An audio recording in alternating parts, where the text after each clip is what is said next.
मित्रांनो, भावाचं लग्न पार्ट 4 मध्ये तुमचं सर्वांचं स्वागत आहे.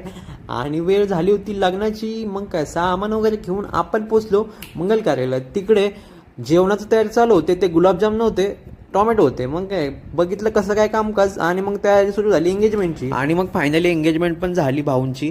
आणि मग आम्ही सगळ्यांना त्याला कॉंग्रॅच्युलेशन दिलं आणि पुढच्या इव्हेंटला सगळ्यांची तयारी सुरू झाली. ती होती म्हणजे हळद. मग काय सगळे मित्र थांबलो होतो आणि नवरदेव तिकडे थम्सअप देऊन आम्ही निघालो दुपारच्या जेवणाला.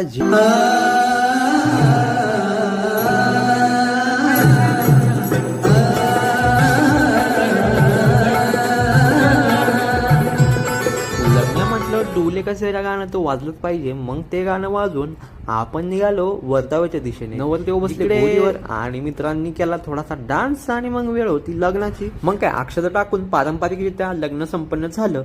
आणि मग सर्वांनी नवरा नवरीला कॉंग्रॅच्युलेशन्स दिलं. फटाके सुद्धा वाजले. त्यातच आपण गोटेमाळ गँग सोबत एक सेल्फी पण घेतला. आणि काही आपले शाळेतले पण मित्र आले होते, त्यांच्यासोबत फोटो काढून आपण निघालेलं सामान घरी पोचवायला. मग काय भरलं गाडीत सामान आणि ते पोचवलं घरी. आणि आपण निघालो आपल्या घराच्या दिशेने. तेवढंच आपण अडकलो वर्ल्ड फेमस सोसायटीच्या रेल्वे फाटकात. चलो.